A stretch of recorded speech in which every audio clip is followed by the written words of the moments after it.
Sa unang tingin, tila ordinaryo lamang itong karne sa isang kainan sa kahabaan ng Dagohoy Street sa Barangay Kabayanihan, Baguio City. Pero sa pagsisiyasat ng mga otoridad, hindi pala ito karne ng baboy o baka, kundi karne ng aso. Nadiskubre ito sa ikinasang joint inspection ng Task Force Monitoring Inspection ng Pamahalaang Lungsod ng Baguio. Mostly kasi ma'am, itong mga to is from anonymous tips natin. Through social media, through covert inspection. Minsan may mga agents po kasi rin ng mga iba't ibang office, ma'am. So nagmamatsyag-matsyag sila sa mga establishments. They are covertly checking them out.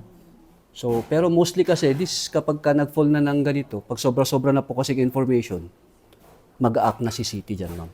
Sa freezer ng kainan, natagpuan ang 3 ulo ng aso.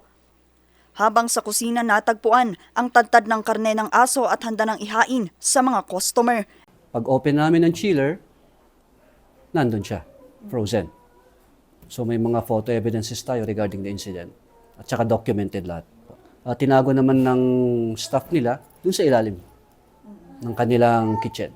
Sa kabuuan, 7 kilo ng karne ng aso ang kinumpiska ng task force. Aminado naman dito ang may-ari ng kainan. Aware ako na bawal. Kailang walang magawa kasi yun ang hinahanap ng customer. Mas mabenta talaga yung pulutan. Dagdag pa ng may-ari, sinubukan naman daw nilang magbenta ng ibang putahe pero hindi raw ito kumikita. Mahal kasi ang kambing tsaka walang masyadong karne. Ayon sa Pamahalaang Lungsod, ito na raw ang pangalawang beses na nahuling nagbebenta ng karne ng aso ang kainan. Ipinagbabawal ito sa ilalim ng Ordinance No. 69, Series of 1991. Yung mga confiscated products will be duly returned to the acquiring office. So in this case po, yung acquiring office natin is the SIVAW.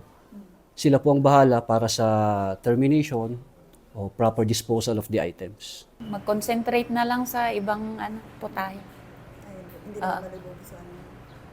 Tingnan natin kung lalabas ang upa tsaka yung sweldo ng mga tauhan. Binigyan muna ang kainan ng notice of violation pero kapag nahuli pa raw ang mga ito sa ikatlong pagkakataon, babawiin na ng Pamahalaang Lungsod ang business permit nito at ipapasara.